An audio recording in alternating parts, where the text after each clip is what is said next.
이스라엘 백성들은 70년 동안 바벨론의 포로로 잡혀서 하나님의 은혜로 귀국을 하게 되었습니다. 그러나 그들은 여전히 우상에 빠져서 죄를 물먹듯이 먹고 있었습니다. 그때 하나님은 에스라 선지자를 보내서 회개하라고 외치게 되었습니다. 주님, 나의 죄가 아님에도 불구하고 다른 사람의 죄를 보고 마치 나의 죄처럼 통곡했던 에스라를 본받아서 우리도 나의 죄를 주님 앞에 고백하고 다른 사람의 죄도 나의 죄처럼 고백해서 나의 마음, 정결한 마음을 얻을 수 있는 그런 성도들, 성숙한 신앙인들이 되게 하여 주시옵소서. 오늘도 말씀을 통해서 잘 알아들을 수 있는 지혜를 우리에게 허락하여 주옵소서. 예수님의 이름으로 기도하옵나이다. 아멘. 할렐루야. 아멘. 오늘은 에스라의 통곡이라고 이렇게 여러분들 제목을 잡았는데, 이제 이스라엘 백성들이 하나님의 말씀을 거역하고 우상 숭배하고 아주 가지로 온갖 악행을 저질러서 바벨론의 포로로 잡혀가서 이제 70년 바벨론 포로 생활을 하고 돌아왔습니다. 돌아와서 이제 페르시아, 그리고 바벨론 페르시아의 이제 마지막을 상황을 여러분과 이제 보도록 하겠습니다. 에스라라는 사람 여러분 들어보셨습니까? 에스라는 제사장 출신입니다. 제사장 출신이고, 에스라라는 사람은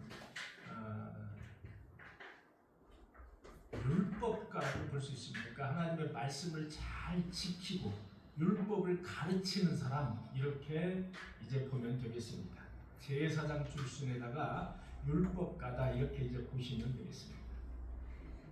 여러분들 오늘 말씀을 읽었다시피 에스라 9장 6절에 보니까 이런 말씀이 있죠. 하나님이여, 내가 부끄럽고 낯이 뜨거워서 감히 내 얼굴을 들지 못하오니 이는 우리의 죄악이 많아 정수리에 넘친다는 것. 우리의 죄악이 많아가지고 정수리에 넘친다는 거예요. 우리의 허물이 커서 하늘에 비친다는 거예요. 아니 도대체 무슨 죄가 이렇게 많길래, 무슨 이런 끔찍한 것을 보았길래 에스라는 이렇게 말을 하고 있는가. 에스라 10장 1절에 보니까 이런 말씀이 있어요. 에스라가 하나님 성전 앞에 엎드려 울며 기도하여 죄를 자복할 때 많은 백성들이 크게 통곡하고. 에스라가 하나님 성전 앞에서 통곡을 하기 시작합니다. 그러니까 많은 백성들이 나와서 다 같이 크게 통곡하는 장면을 여러분 에스라 10장 1절에 그려놓고 있어요. 이스라엘 백성들은 마침내 포로 생활에서 돌아왔습니다. 성전도 다시 세웠습니다. 그러나 겉은 회복된 것처럼 보여요. 돌아왔으니까. 그런데 속은 썩어져 있었더라 이거예요. 속은 다 썩어 있었더라. 무너져 내렸더라. 그래서 하나님이 에스라를 통해서 다시 진정한 회복이 무엇인지 다시 말씀하고 있는 것입니다.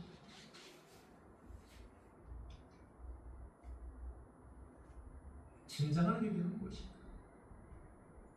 진정한 회개, 그것은 바로 깨달음에서 나옵니다. 회개는 깨달음에서 나오는 겁니다.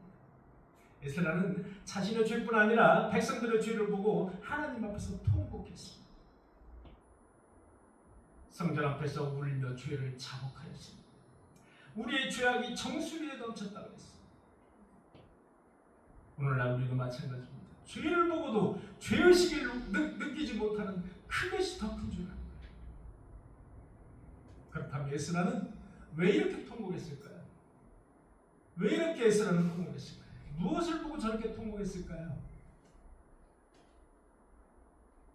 에스라가 와서 보니까 이스라엘 백성들이 이랬습니다. 신명기 7장 3절에 보니까 이런 말씀이 있어요. 그들과 했던 언약도 하지 말 것이요. 그들이 누구냐면 이방 나라 민족들이에요. 이방인들, 하나님을 섬기지 않는 이방 민족들을 그들과 어떤 언약도 하지 말 것이며 그들을 불쌍히 여기지도 말 것이며 또 그들과 혼인하지도 말 것이며 내 딸을 그들의 아들에게 주지 말 것이며 그들의 딸도 내 며느리로 섬기지 말라. 이런 말씀이 신명기에 기록되어 있습니다. 그런데 와서 보니까 거룩해야 할 이스라엘 백성들이 이미 죄로 가득해서 썩는 냄새가 진동하고 있는 거예요. 가나안 족속들과 결혼해서 신성한 하나의 거룩한 핏줄을 유지해야 되는데 이방 민족들과 결혼을 해서 며느리로 삼고 또 딸을 이방 민족들에게 주는 거예요. 그래서 이 거룩한 핏줄을 더럽히고 있다는 거지. 9장 3절에 보니까 내가 이 일을 듣고 속옷과 겉옷을 찢고 속옷과 겉옷까지 찢었어요. 머리털과 수염을 뜯었어요. 에스라가 이렇게 했다는 얘기입니다. 기가 막혀 앉아있으니 내가 저녁 제사 드릴 때까지 기가 막혀 앉아있었더니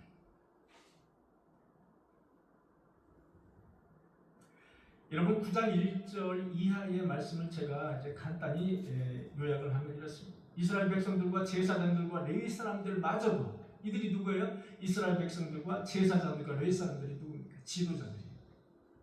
이스라엘의 지도자들마저도 이방 백성들과 관계를 맺고 있더라 이겁니다. 이방 사람들의 딸을 아내로 삼고 며느리를 맞아 드리는 거예요. 주변의 여러 족속들의 피가 거룩한 이스라엘 피에 섞이는 거예요. 그런데 더 놀라운 것은 지도자와 관리자들이 더욱더 앞장서고 있었다라는 거예요. 사랑하는 성도 여러분, 가장 큰 문제는 신앙의 타협입니다. 그들과 결혼하면서 우상이 같이 따라서 들어오게 되고 이방 민족들이 섬기는 우상들이 있잖아요. 그 우상이 따라서 들어오는 거예요. 그것이 나의 신앙관에 영향을 서서히 미치고 있는 거예요. 젖어들게 만드는 거죠. 저하고 친한 장로님이 있었습니다. 근데 아들, 딸이 있었어요. 근데 딸이 먼저 시집을 간다고 연락이 왔어요. 그래서 당연히 정말 딸을 시집 보내는 그 가정, 그 아들 가정이 참 신앙적으로 얼마나 참신한 그런 가정일까요? 그래서 물어봤습니다. 어떤 가정이냐? 원불교의 가정이라는 거예요. 원불교. 제가 깜짝 놀랐어요. 아니 어떻게 원불교의 가정으로 딸을 시집 보냅니까? 그랬더니 장로님의 말이 가관입니다. 지들이 좋다는데 어떻게 합니까? 지들이 좋다는데 어떻게? 여러분 많이 들어본 소리 아니에요? 지들이 좋다는데 어떡합니까? 많이 들어본 소리죠? 여러분 자녀들에게도 이런 말 하죠? 니들이 좋으면 해. 니들이 좋으면 어쩔 수 없지 않냐? 이런 거. 제가 그 소리를 듣고 너무 깜짝 놀랐어요. 결혼했습니다. 그래서 얼마 안 있다가 또 아들이 결혼한다는 거예요. 아들이 결혼하는데 또 역시나 마찬가지로 제가 물어봤죠. 따님의 데려오는 며느리 가정은 어떤 가정입니까? 이번에는 불교 가정이라는 거예요. 아까 딸은 원불교 가정이고 불교 가정이라는 거예요. 아니 어떻게 그렇게 됐습니까? 지들이 좋다는데 어떡합니까? 되게 말릴 방법이 없습니다. 정말로 말릴 방법이 없습니까, 여러분? 그것은 신앙에 타협을 했기 때문에 그래요. 신앙과 그 가정과 타협을 했기 때문에 그래요. 거룩한 순수한 신앙을 살리지 못하는 거예요. 하나님이 이방 민족과 결혼하지 말라고 말씀하신 이유는 무엇 때문에 그러냐? 우상 숭배에 빠질 수 있기 때문에 그러는 거예요. 그래서 자녀의 결혼이 그래서 중요합니다. 결혼할 때는 믿는 청년과 결혼하는 게 매우 중요하다. 믿지 않는 남자와 결혼해서 교회 그 믿지 않는 남자를 교회 나오게 하면 되지. 믿지 않는 남자를 전도하면 되지. 이런 생각으로 우리가 믿지 않는 또는 어떤 불교 가정 또는 무슨 가족과 결혼을 시킵니다. 그런데 그것이 그 자녀뿐이 아니라 나의 가정까지도 족쇄가 될 수 있다는 사실을 아셔야 됩니다. 그런 경우가 굳이 기수다 이렇게 보시면 되겠습니다. 제 주위에 믿지 않는 남자와 결혼해서 그 남자가 신앙생활을 교회 나와서 잘 하고 있는 그런 경우를 딱 한 번 제가 봤습니다. 그게 누구냐? 저희 아버지. 저희 아버지는 신앙, 믿음, 하나님, 예수님은 아예 몰랐던 사람이에요. 저희 아버지는 술을 너무 많이 드셔 술구래여가지고, 여러분 능망염 아십니까? 술 많이 먹으면 배가 이렇게 불러가지고 능망염에 걸리셔가지고 다니셨던 분이에요. 능망염에 걸리셔서 이제 당시에는 능망염을 고칠 방법이 없었다 그래요. 그래서 그냥 낫기만을 기다리는 거예요. 근데 저희 어머니는 당시에 미국으로 선교사로 가려고 준비하다가 그게 막혔어요. 안 됐어요. 그래서 그럼 어떡할까? 그래서 깡시골로 가서 선교를 하자. 깡시골로 전도 겸 결혼을 하자. 이렇게 된 거죠. 그래서 저희 시골 아버지 있는 대로 소개를 받아서 깡시골로 결혼을 하게 됐어요. 거기서 전도를 해보니 전도가 됩니까? 전도가 될 리가 없어요. 그래서 보따리를 제가 듣기로는 4권을 보따리를 싸셨다고 해요. 새벽에. 보따리를 싸면 언제 깨는지 저희 아버지가 또 깨가지고 보따리를 뺏어서 말리고 또 저희 아버지가 저 산으로 이제 나무를 하러 가시고 그때를 이용해서 이제 보따리를 들고 이제 그 도망을 간 거예요. 근데 어떻게 또 와가지고 버스 타는 데까지 와가지고 또 데리고 가. 이래가지고 도망을 못 갔다 그래요. 저희 어머니는 서울분입니다. 서울분이 그 깡시골에 가가지고 견딜 수 있겠습니까? 결국은 저희의 가정을 전도를 했어요. 그래서 저희 아버지가 교회 어머니하고 같이 시골에 있는 지금 광천에 있는 교회도 벽돌을 찍어서 두 양반이 중심이 돼서 저를 얻고 저 깐난 아기 때 저를 얻고 벽돌을 찍어서 교회를 지은 그 교회가 지금도 그대로 남아 있습니다. 그래서 아버님은 장로님으로 이제 세상을 떠나셨고 어머님은 권사님으로 세상을 떠나셨어요. 제가 이런 말씀을 드린다면 신앙이 없는 가정에 가서 그 가정을 전도해야지. 이건 참 어려운 이야기예요. 쉽지 않습니다, 여러분. 쉽지 않아요. 가능하면 성경에 나와 있는 대로 믿음의 가정은 믿음의 가정과 결합을 하는 게 성경적이다. 이런 말씀을 여러분들이 드리는 거예요. 그것이 바로 성경에도 그대로 나와 있습니다. 누구와 가까이 하느냐? 이것이 바로 우리의 신앙의 방향성을 결정한다는 사실을 여러분들 아셔야 됩니다. 여러분 구약의 지혜의 왕이 누구죠? 지혜의 왕. 예, 너무나도 잘 아시죠. 솔로몬의 여자가 몇 명이나 있었습니까? 예, 무지하게 많습니다. 예, 무지하게 많아요. 예. 후궁이 700이요, 첩이 300이라. 성경이 그렇게 많습니다. 1000명의 여인을 거느렸어요. 밤마다 어떻게 거느렸는지 모르겠어요. 그 아이러니인데 어쨌든 간에 1000명의 여인을 거느렸어요. 그 1000명이 어떤 나라 사람들인지 아십니까, 여러분? 대부분이 이방 민족에서 데려왔어요. 정략 결혼을 했다 이겁니다. 정치적인 결혼을 했다 이거예요. 그러다 보니까 이 이방 민족들의 여인만 데리고 온 게 아니라 풍습과 우상도 같이 들어왔습니다. 같이 들어왔어요. 그런 신앙을 정치와 타협을 하게 됐습니다. 솔로몬. 열왕기상 11장 2절을 보니까 이런 말씀이 있어요. 그들이, 그 여인들이에요. 이방 여인들이. 그들이 너희의 마음을 돌려 그들의 신을 따르게 하리라. 바로 이거예요. 우리는 그저 나는 하나님을 믿으니까 괜찮다고 생각해요. 아니에요. 성경은 그렇게 하나님은 이렇게 말씀하고 계세요. 그들이 너의 마음을 돌릴 거라는 거예요. 돌린다는 거예요. 그러니까 그들의 신을 따르게 한다는 거예요. 여러분 솔로몬이 어떻게 말년을 보냈는지 아십니까? 우상들을 위해서 산당을 지었습니다. 우상들을 위해서 산당을 지어서 같이 거기서 제사를 지냈어요. 이게 솔로몬이에요.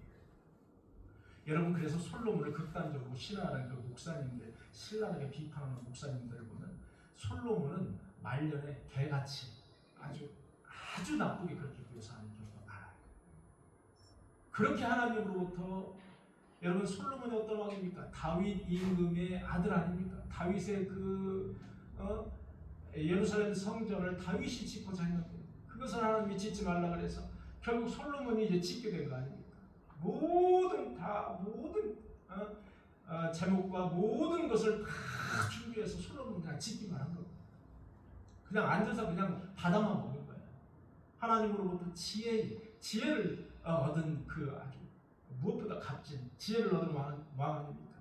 그때 당시에 솔로몬 때는 여러분 이스라엘이 각국으로부터 조공을 갖다가 많이 받았어요. 그 정도로 강국이었습니다. 이스라엘.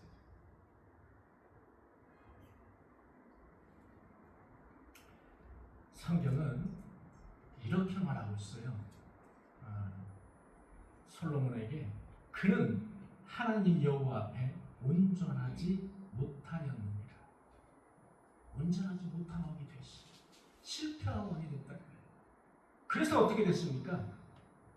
그의 아들 르호보암 때 나라가 남북으로 쪼개졌어.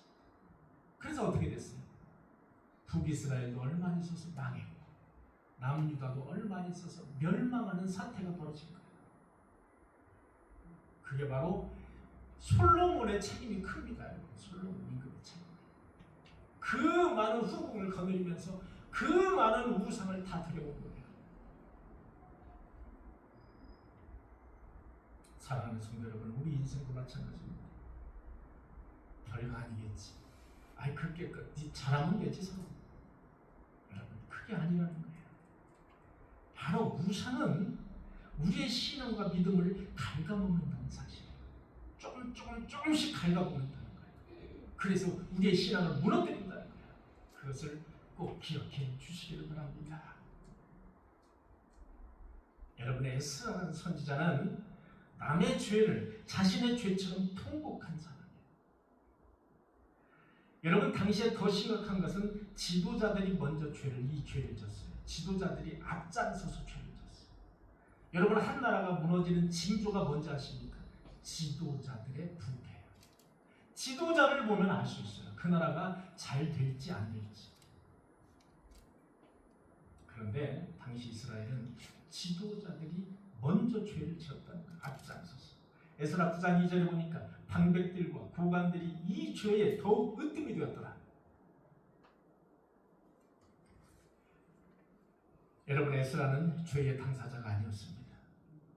그럼에도 불구하고 이렇게 기도합니다. 하나님이여, 내가 부끄럽고 낯이 뜨거워 감히 나의 하나님을 향하여 얼굴을 들지 못하겠나이다. 여러분 내 죄가 아니에요. 다른 사람이 죄를 이렇게 졌어요. 그런데 에스라는 이렇게 고백을 하는 거예요. 내가 낯이 부끄러워서 하나님 얼굴을 못 들겠습니다.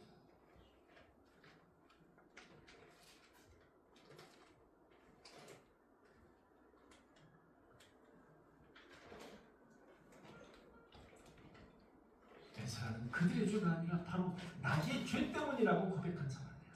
진정한 하나님의 백성입니다.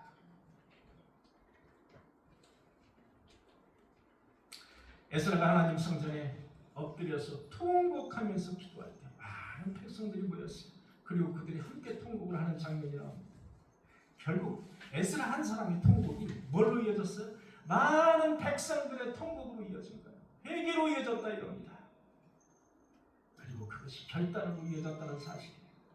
이 회개의 결단이 자신을 살리고 공동체를 살리고 이스라엘을 살리는 효과가 있었다는 겁니다.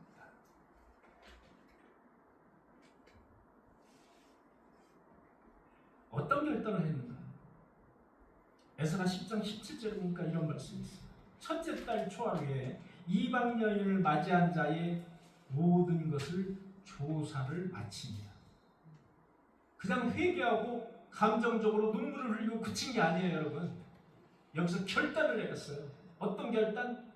이제는 다시는 죄를 짓지 않기 위해서 그 썩은 데를 도려내는 그런 결단을 내렸어요. 그래서 이방 여인을 맞이한 자의 일을 조사하기를 마칩니다. 그 다음에 19절에 이런 말씀이 있어요. 그들이 다 손잡고 맹세하여 그들의 아내를 내보내기로 하고 그들의 아내를 내보내기로 했습니다. 모두 다 결의를 했어요. 또 그 죄로 말미암아 순양 한 마리를 속건제로 드렸습니다. 하나님 앞에 결단하는 속건제를 드렸어요. 여러분, 속건제가 뭐예요? 속건제는 죄에 대해서 하나님에게 손해배상을 하는 게 속건제예요. 죄에 대해서 손해배상을 하는 거예요.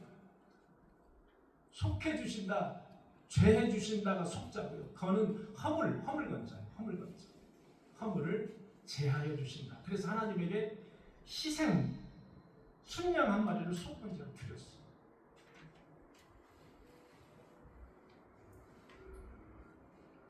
여러분의 회개는 감정이 아니라 결단입니다. 탈의 신자의 죄를 나의 죄처럼 통과할 수 있는, 그리고 그의 죄를 단절시킬 수 있는 저와 여러분들이 되시기를 간절히 축원합니다. 네. 여러분, 통곡의 기도는 하나님의 응답을 받을 수 있는 가장 지름길이 통곡의 기도입니다. 여러분들이 이 말씀을 반드시 새겨 들으시기 바랍니다. 제가 국민일보에 기재한 것이 바로 통곡의 기도라는 제목이었습니다. 통곡의 기도는 하나님 앞에 하나님의 응답을 받을 수 있는 가장 지름길, 가장 확실한 방법이 하나님 앞에 통곡하면서 기도하는 것입니다. 한나라는 사람이 있었습니다. 아기를 낳지 못했어요. 그는 하나님께 매일 통곡하면서 기도했습니다. 오죽하면 엘리 제사장은 눈물로 중얼중얼하면서 눈물을 흘려가면서 중얼중얼하면서 기도하는 한나의 기도, 마치 술에 취해서 술 먹고 그렇게 중얼거리는 것처럼 보여서 한나를 꾸짖는 장면이에요. 그러나 여러분, 한나의 통곡의 기도는 하늘에 닿았습니다. 결국 하나님께서는 한나의 태문을 여셨어요. 누구를 주셨어요? 사무엘이라는 대대로 존경받을 수 있는 선지자를 주셨어요. 통곡의 기도는 이렇게 위대합니다. 여러분, 히스기야 왕이 죽을 병을 얻게 되었어요. 이사야가 히스기야에게 이렇게 말합니다. 너는 집을 정리하라고 말씀하신다. 하나님이 그렇게 말씀하신다. 너는 죽고 살지 못할 것이라고 너는 하나님이 말씀하신다. 얼마나 청청병력과도 같은 소리입니다. 히스기야는 곧바로 벽면을 보고 통곡하기 시작했어요. 벽면을 보고 통곡의 기도를 하기 시작했어요. 여호와여, 구하오니 내가 주님 보시기에 선하게 행한 것을 기억하여 주소서. 여러분, 이 기도를 여러분 잘 들어보시기 바랍니다. 여호와여, 나를 좀 살려주세요. 주님, 내가 좀 오래 살 수 있도록 나를 좀 살려주세요. 이런 기도가 아니에요. 여러분, 이런 기도를 하시기 바랍니다. 여호와여, 내가 주님 보시기에 선하게 행한 일이 있을 겁니다. 그 선하게 행한 일을 기억하여 주옵소서. 여러분, 이런 기도 못하십니까? 선하게 행한 일이 없어서? 선하게 행한 일이 없으면 이런 기도 못하지. 여러분, 하나님 앞에 최소한 내놓을 것이 있는 사람은 최소한 이런 기도를 할 수 있다. 주님, 내가 하나님 보시기에 선하고 착한 일을 행한 것을 주님 꼭 좀 기억되게 해주십시오. 이렇게 우회적으로 하나님을 이렇게 설득하는 그런 기도. 얼마나 멋있는 기도예요. 아름다운 기도 아닙니까? 주님 나 좀 살려주세요. 이런 기도 말고요. 하나님은 그 마음을 보시잖아요. 그 마음을. 이런 기도 정말 좋은 기도잖아요. 여러분 꼭 기억해 주시기 바랍니다. 하나님은 즉각 응답하셨어요. 히스기야의 통곡이 기도에 즉각 응답하셨다고요. 내가 내 기도를 보았다 그랬어요. 내 기도를 들은 게 아니고 내 기도를 보았다는 거예요. 내 기도를 보았고 내 눈물을 보았느냐. 내 눈물을 보았다는 거예요. 그래서 어떻게 해서 몇 년을? 15년을 생명을 연장하는 이 기적과도 같은 통곡의 기도. 여러분 베드로는 예수 그리스도를 배신한 후에 닭이 3번 울자 어떻게 했어요? 밖에 나가서 통곡했어요. 그 통곡은 어떤 통곡이에요? 그냥 단순히 눈물만 흘리는 통곡이 아니에요. 회개의 통곡이고 깨달음의 통곡이에요. 이후 베드로는 어떻게 됐습니까? 다시 회복이 됐어요. 다시 회복이 돼서 지금까지도 초대교회 때는 물론이고 지금까지도 베드로가 어떤 사람입니까? 위대하고 하나님의 영적 그런 사람으로서 우리가 존경받는 그런 사람 아닙니까? 그런 사람으로 컸다는 거예요. 이만큼 하나님을 향한 이 통곡은 얼마나 중요한지 몰라요. 여러분 소원하는 기도가 있으시면 교회 나오셔서 또는 집에서 통곡의 기도를 하시기 바랍니다. 그것은 하나님의 응답받는 지름길임을 믿습니다. 에스라의 통곡의 기도는 강력한 영적 전환점이었어요. 자신을 살리고 공동체를 살리고 이스라엘을 살리는 기도가 됐어요. 공동체 전체를 회개로 이끌어냈던 사람이 바로 에스라. 그리고 자신들이 지은 죄가 무엇인지 구체적으로 다 하나님 앞에 드러냈어요. 그리고 결단을 하게 됐어요. 이제는 내가 지은 죄를 다 도로 물리겠습니다.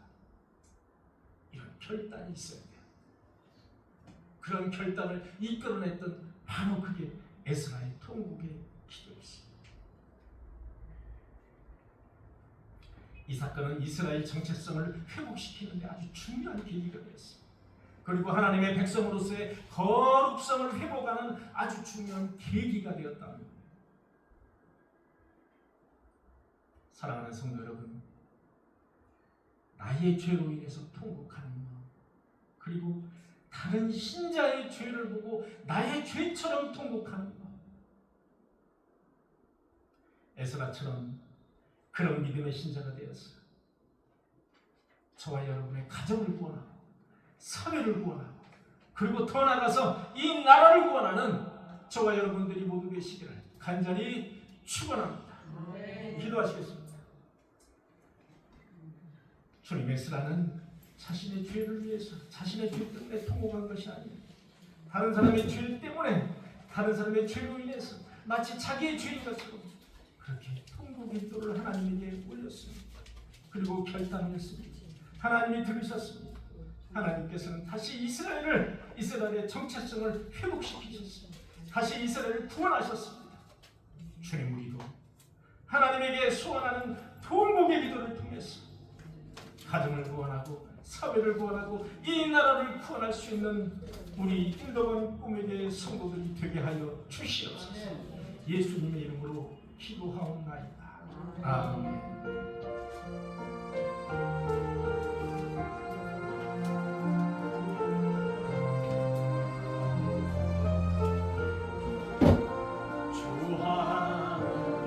지으신 모든 내 마음속 그리움을 하늘에도 울려 퍼지는 데서 주님의 것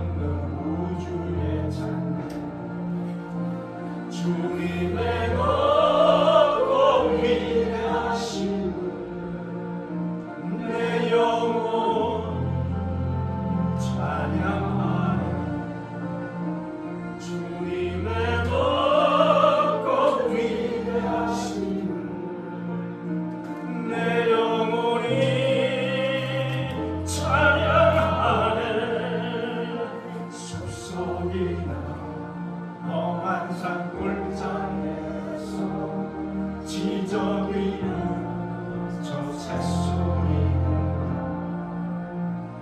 고요하게 그치는 너를 주님의 성시 노래하노라 주님의 높고 위대하시고 내 영혼 찬양하리 주님의 높고 위대하시고 내 영혼이 찬양하리 간절히 내 주 예수 세상에 다시 올래 저 천국으로 나는 낙엽소 엎드려 경배하며 영원히 주를 찬양하리 내 높고 위대하신 내 영혼이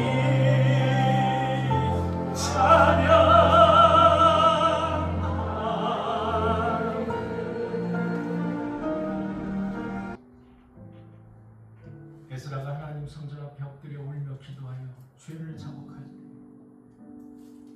많은 백성이 크게 통곡하며 이스라엘 백성 중에서 하나님이 백성이 남녀와 어린아이의 큰 무리가 그 앞에 모인지라 이스라엘 백성들은 70년간 바벨론 포로로 잡혀서 있으면서 정작 하나님의 말씀을 깨닫거나 순종하지 않았습니다. 그것이 바로 우리의 신앙의 현실이기도 합니다. 그러나 에스라가 엎드려져서 통곡하고 그에 따라서 백성들이 엎드려져서 통곡을 하고 회개하였듯이 우리도 잘못한 적이 있다면 하나님 앞에 엎드려져서 통곡으로 기도하고 통곡으로 회개할 수 있는 믿음의 소유자들이 되게 하여 주시옵소서. 모든 것이 주님의 것임을 시인해서 11종금을 주님 앞에 드립니다. 너희가 나를 시험하여 보라고 말씀하십니다. 내가 하늘 문을 열고 너희에게 복을 쌓을 곳이 없도록 붙지 아니하나 나를 시험하여 보라는 겁니다. 내가 너희를 위하여 메뚜기를 금하겠다. 포도나의 나무의 열매가 기한 전에 떨어지지 않도록 내가 너희를 지키겠다. 하나님은 말씀하십니다. 주님 11종금을 드린 그의 손길 위에 가정 위에 자녀 위에 축복하여 주옵소서. 감상금과 선교금과 주용금을 주님 앞에 구별해서 드립니다. 주님 그 손길 위에 동일하게 하나님의 축복을 하여 주시옵소서.